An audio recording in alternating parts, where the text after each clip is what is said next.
وہ نقشہ ہی بدل دیا۔ بھارت اچانک کس طرح وہ بات کرنے پر مجبور ہو گیا، اور 2 منٹ میں کیا اتنا آسان کھیل تھا کہ ٹرمپ کی ایک کال آئی تو وہ بستی شروع ہو گئے۔ ایک ایسا پاکستان نے وار کیا، ایک پاکستان نے ایسا نہ دیکھنے والا حملہ وہ بھی صرف 10% کیا تھا جس نے نقشہ بدل کے رکھ دیا۔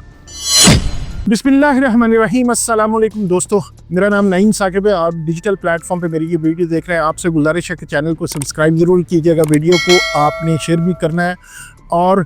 آپ نے کومنٹ سیکشن میں اپنی رائے کا اظہار بھی کیجیے گا۔ آج ایک ایسی ویڈیو آپ کے سامنے لے کے آیا ہوں، ایسے انکشاف لے کے آیا ہوں جس نے پاکستان بھارت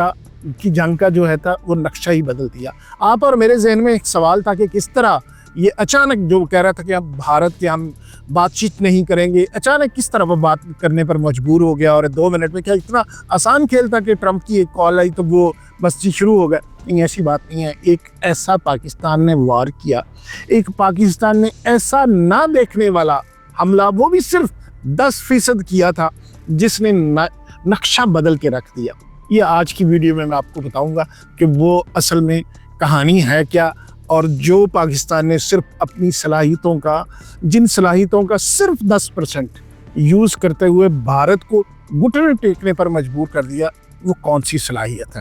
ناظرین، جب پاکستان نے بھارت پر فیصلہ کن حملہ کرنے سے تھوڑی دیر پہلے اس آپریشن کی وزیر اعظم شہباز شریف کی زیر قیادت سول ملٹری قیادت نے منظوری دی تو اس پر army chief general Asim Munir صاحب نے ایک لمبی دعا کروائی، آپریشن کا نام اسلامی رکھا، اور اس ہائی لیول میٹنگ کو یہ بھی بتایا کہ بھارت پر جوابی حملہ صبح نماز کے وقت کیا جائے گا کیونکہ یہی اسلامی طریقہ ہے۔ یہ بھی کہا جا رہا ہے کہ نماز فجر بھی آرمی چیف نے خود پڑھائی، اور آپریشن کی کامیابی کے لیے دعا بھی انہوں نے خود کروائی۔ پہلا میزائل جو انڈیا پر داغا گیا اس پر نعرہ تکبیر بلند ہوا، یہی نہیں بلکہ ایک ایک میزائل داغے جانے پر نعرہ تکبیر بلند کیا جاتا رہا، اور ہر فوجی چاہے اس کا تعلق بری، بحری یا فضائیہ سے ہو، سب ایمان، تقوی، جہاد فی سبیل اللہ کے جذبے سے سرشار تھے، شہادت کی خواہش رکھتے تھے، اور پھر جو ہوا وہ دنیا نے دیکھا۔ کوئی حیران ہے تو کئی پریشان، کوئی سوچ بھی نہیں سکتا تھا کہ خربوں خرچ کر کے جدید ترین اسلحات سے لیس بھارتی فوج چند ہی گھنٹوں میں ایک ایسی فوج کے سامنے گھٹنے ٹیک دے گی جس کے بارے میں اسے یقین تھا کہ وہ بھارتی فوج کے سامنے زیادہ دیر نہیں کھڑی ہو سکتی۔ انڈیا کے پاس فرانس کے جدید ترین رافیل جنگی طیارے،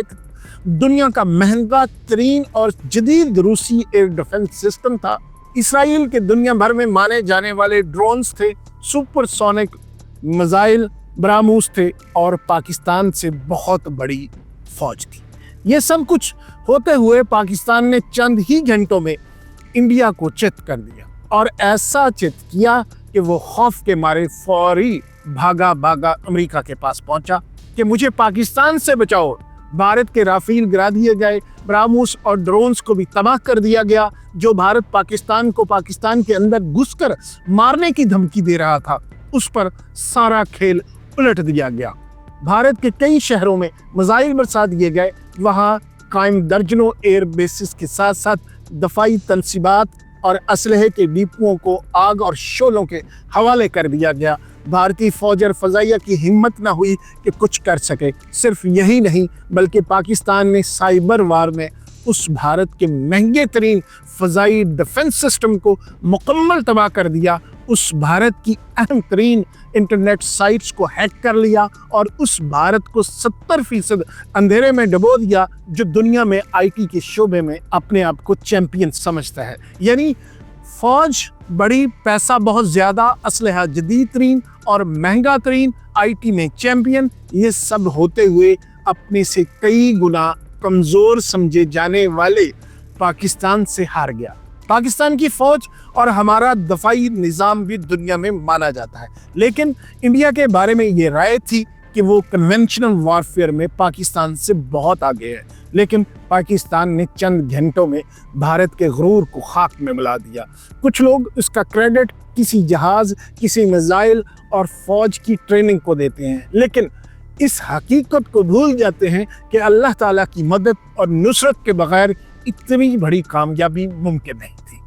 ہم نے یہ جنگ اسلامی اصولوں اور اسلامی تعلیمات کے مطابق لڑی۔ ہماری فوج جذبہ ایمانی سے لبریز تھی، اس لیے میرا ایمان ہے کہ اللہ تعالیٰ کی مدد یقینی تھی، اور یہ ثابت بات بہت سے لوگ کر بھی رہے ہیں کہ افواج پاکستان کے اندر بھی وہی سوچ پائی جاتی ہے، یعنی کہ جذبہ ایمانی کی۔ یہ جنگ پاکستان اور بھارت کے درمیان نہیں تھی، یہ جنگ اسلام کی جنگ تھی، جس میں اللہ تعالیٰ نے اسلام کو ایک ایسی کامیابی دی جس پر دنیا بھر کے مسلمان خوش ہیں۔ اس کامیابی پر ہم خوش ہیں، بلکہ بہت خوش ہیں، لیکن اس پر ہمیں غرور نہیں کرنا چاہیے، بلکہ اپنے اللہ کا ذکر، حمد اور شکر بجا لانا چاہیے، اور نماز شکر ادا کرنی چاہیے، جیسا کہ ہمارا ایمان بتاتا ہے کہ کافر ہے تو شمشیر پہ کرتا ہے بھروسہ، مومن ہے تو بے تیغ بھی لڑتا ہے سپاہی۔ ناظرین، اب وہ چیز جس کے بارے میں نے آپ کو بتایا تھا کہ ایک ایسی نہ دکھائی دینے والی چیز جس نے پاکستانی جو جنگ تھی، جو پاکستان پر مسلط کی گئی تھی، اس کا نقشہ پلٹ کے رکھ دیا۔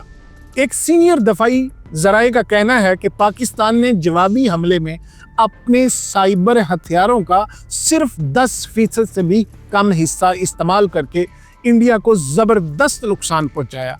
پاکستان نے اپنی سائبر وارفیئر صلاحیتوں کا 10واں حصہ استعمال کیا، اور اس سے پہنچنے والے دھچکے سے خود کو عالمی آئی ٹی مرکز سمجھے جانے پر ناز کرنے والے ملک باہر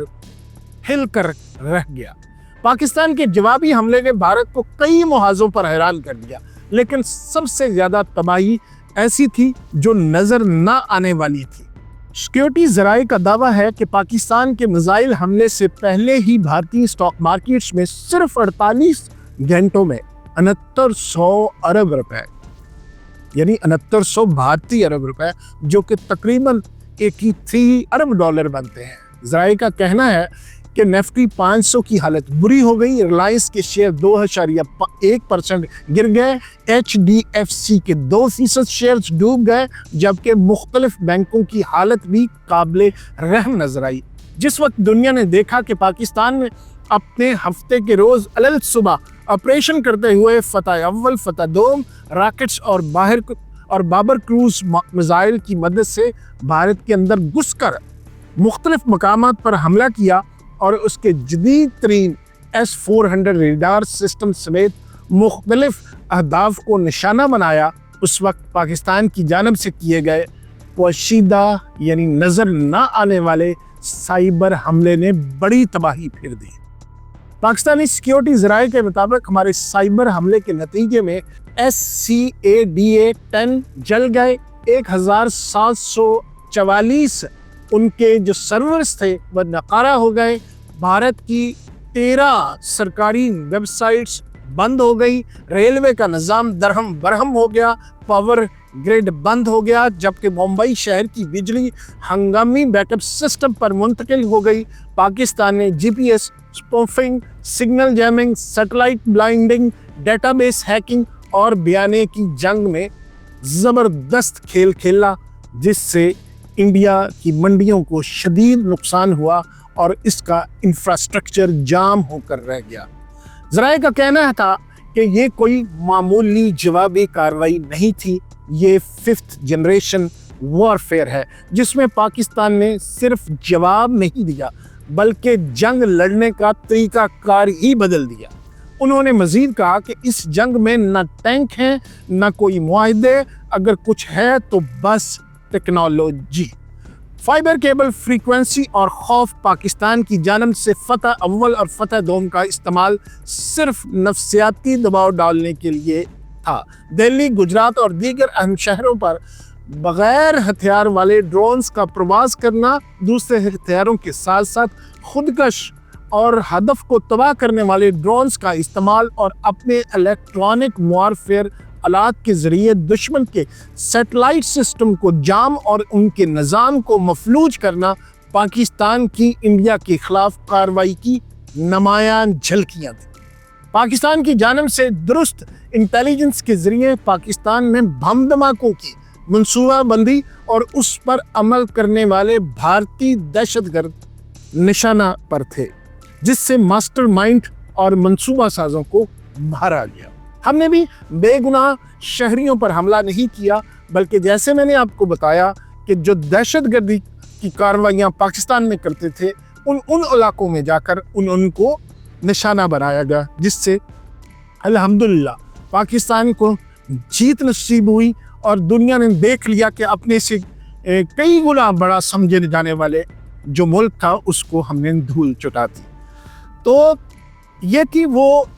جو میں نے آپ کو شروع میں بات کی تھی کہ ایک نہ دکھائی دینے والی ایسی چیز، ایسا حربہ جو صرف اپنی صلاحیتوں کا ہم نے صرف 10% استعمال کیا، اس نے کامیابی میں اہم کردار ادا کیا۔ لیکن اصل جو کردار تھا وہ میں بتاؤں کہ کیا تھا، وہ یہ تھا کہ جب آپ کی فوج مسلمان ہو، سپہ سالار حافظ قرآن ہو، دل میں ایمان ہو اور آپریشن کا نام آیت قرآن ہو، تو پھر اللہ تعالیٰ